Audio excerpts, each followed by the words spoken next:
بسم اللہ الرحمن الرحیم۔ السلام علیکم۔ میں ہوں آپ کی اردو کی معلمہ راحیلہ سمیر۔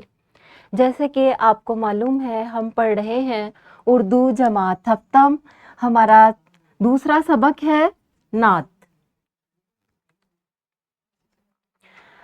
قرآنی نقطہ نظر سے ہم کچھ بات کر لیتے ہیں کہ اسلام جو ہے ہمیں کیا سبق دے رہا ہے۔ قرآن مجید میں سورہ آل عمران میں ہے، اے پیغمبر لوگوں سے کہہ دو کہ اگر تم اللہ سے محبت رکھتے ہو تو میری اتباع کرو، اللہ تم سے محبت کرے گا اور تمہارے خاطر تمہارے گناہ معاف کر دے گا۔ امید ہے کہ آپ کو قرآنی آیت کا ترجمہ سمجھ میں آ گیا ہوگا کہ اس میں اللہ تعالیٰ کیا فرما رہے ہیں۔ اللہ تعالیٰ نے پیغمبر کو مخاطب کیا ہے کہ لوگوں کو بتا دیں کہ جو حضور صلی اللہ علیہ وآلہ وسلم کی سیرت کے مطابق چلے گا، اللہ تعالیٰ اس کے گناہ معاف کر دے گا اور اس کا رتبہ بھی بلند ہو جائے گا۔ آج کا سبق دیکھ لیتے ہیں۔ حاصلات تعلم ہے ہمارا نظم و نثر کو منشا اور مقصد کے حوالے سے سمجھ کر درست اتار چڑھاؤ اور روانی سے پڑھ سکیں۔ اخبارات، رسائل و جرائد میں خبریں، اداریے، رودادیں، اشتہارات اور خطوط بانام مدیر وغیرہ روانی سے پڑھ سکیں۔ اس سے پہلے کہ میں آپ کو سمجھاؤں کہ کوئی بھی نظم اتار چڑھاؤ اور منشا و مقصد کے حوالے سے کیسے پڑھتے ہیں، تو پہلے آپ مجھے یہ بتائیے، کیا آپ کوئی نظم پڑھ کر آپ کو یہ اندازہ ہو جاتا ہے کہ شاعر کا منشا و مقصد کیا تھا؟ شاباش! بہت ساری آسان نظمیں ہوتی ہیں جو بالکل آسانی سے ہمیں سمجھ آ جاتی ہیں اور ہمیں یہ بھی پتہ چل جاتا ہے کہ شاعر ہم سے کیا بات کہنا چاہ رہا ہے۔ دوسرا سوال میرا آپ سے یہ ہے کہ رسائل، اخبارات، اداریے اور اخبار میں موجود خطوط آپ پڑھتے ہیں؟ بہت سارے بچوں نے کہا کہ وہ میگزین وغیرہ پڑھتے ہیں، جو بچوں کی کہانیاں ہوتی ہیں وہ بھی پڑھتے ہیں۔ تو آئیے ہم آج کے سبق کا آغاز کرتے ہیں۔ سبق ہمارا نعت ہے۔ اشعار کو منشا اور مقصد کے حوالے سے اور درست اتار چڑھاؤ سے پڑھنا۔ میں اس نعت کو پڑھ کر آپ کو سناؤں گی کہ اس کو درست اتار چڑھاؤ سے اور درست تلفظ سے کیسے پڑھتے ہیں، اور آخر میں ہم اس کا منشا اور مقصد بھی آخذ کریں گے کہ آخر شاعر کیا کہنا چاہ رہا ہے۔ کمال خلاق ذات اس کی، جمال ہستی حیات اس کی، بشر نہیں عظمت بشر ہے، میرا پیمبر عظیم تر ہے۔ وہ شرع احکام حق تعالی، وہ خود ہی قانون خود حوالہ، وہ خود ہی قرآن خود ہی قاری، وہ آپ ماہتاب آپ حالہ، وہ عکس بھی اور آئینہ بھی، وہ نقطہ بھی خط بھی دائرہ بھی، وہ خود نظارہ ہے خود نظر ہے، میرا پیمبر عظیم تر ہے۔ ہم نے نعت کو درست تلفظ اور اتار چڑھاؤ سے پڑھ لیا ہے۔ اب ہم نعت میں شاعر کا منشا و مقصد دیکھتے ہیں۔ شاعر نے نعت میں حضرت محمد صلی اللہ علیہ وآلہ وسلم کی ذات و صفات کی تعریف کی ہے اور آپ صلی اللہ علیہ وآلہ وسلم سے محبت و عقیدت کا اظہار کیا ہے۔ اب ہمارا دوسرا حاصلات تعلم جو تھا وہ ہے اخبارات پڑھنا، اشتہارات، خبریں، اداریے، خط بنام مدیر پڑھنا۔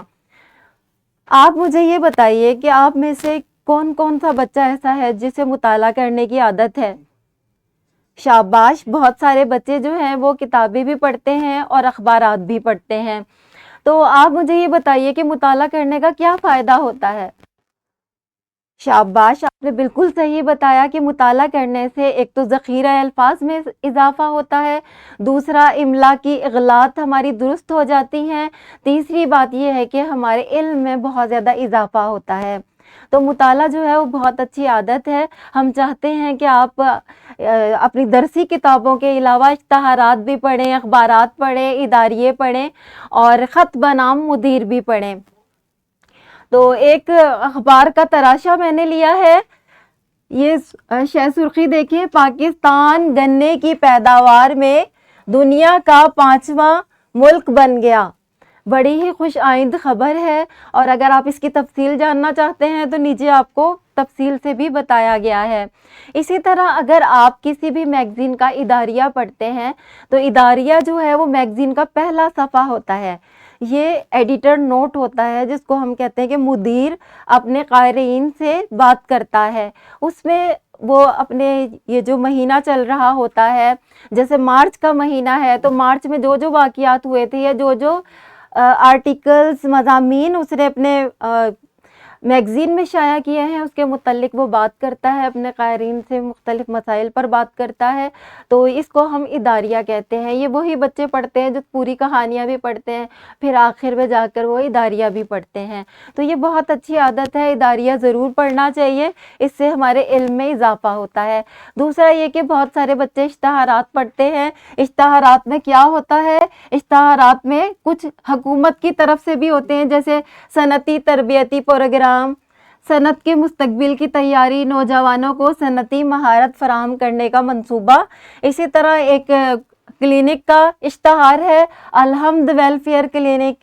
مختلف اشتہارات جو ہیں اخبارات میں شائع ہوتے ہیں، اس سے بھی پڑھنے سے ہمیں کافی زیادہ معلومات حاصل ہوتی ہے. اگر ہمیں کسی چیز کی مدد کی ضرورت ہو تو اشتہارات سے ہمیں پتہ چل جاتا ہے. اگر کہیں ایڈمیشن لینا ہے یا کسی ڈاکٹر کے پاس جانا ہے تو ہمیں ان اشتہارات سے مدد مل سکتی ہے.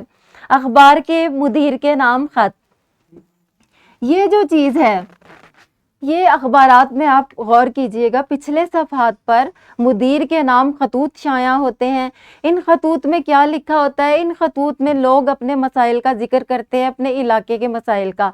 ان خطوط کا فائدہ یہ ہے کہ ہمارا جو بھی مسئلہ ہے وہ منظر عام پر آ جاتا ہے، اخبار میں چھپ جاتا ہے. تو بہت سارے لوگ جو ہیں وہ مدیر کے نام خطوط پڑھتے ہیں. اخبارات میں ایک صفحہ جو ہے وہ مختص کیا گیا ہے اس چیز کے لیے، تو آپ بھی پڑھیں اور دیکھیں گے اس میں کیا لکھا ہوتا ہے.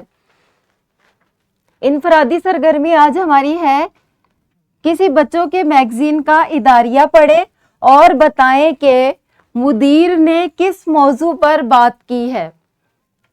گروہی سرگرمی، کتاب میں موجود نعت کا ایک ایک شعر ہر بچہ درست تلفظ اور اتار چڑھاؤ سے پڑھے اور شاعر کا منشا و مقصد بیان کریں.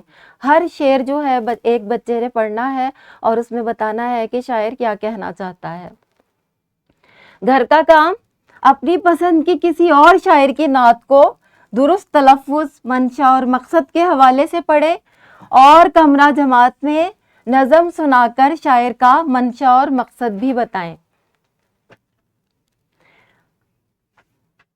آج جو میں نے آپ کو پڑھایا ہے اس کی ورک شیٹ میں نے اس ویڈیو کے ڈسکرپشن میں رکھ دی ہے. لیسن پلان بھی موجود ہے، آپ وہاں سے اس کو حاصل کر سکتے ہیں. امید ہے کہ آپ کو آج کی ہماری سرگرمی سمجھ میں آ گئی ہوگی. بچوں کو نظم بھی پڑھنی آ گئی ہوگی کہ منشا و مقصد کے حوالے سے کس طرح پڑھنا ہے، اتار چڑھاؤ کیسے ہم نے اشعار کا رکھنا ہے. اور تیسری بات یہ کہ اخبارات میں موجود اشتہارات، اداریے اور خبریں کیسے پڑھنی ہیں. ملتے ہیں اگلے لیکچر میں. شکریہ.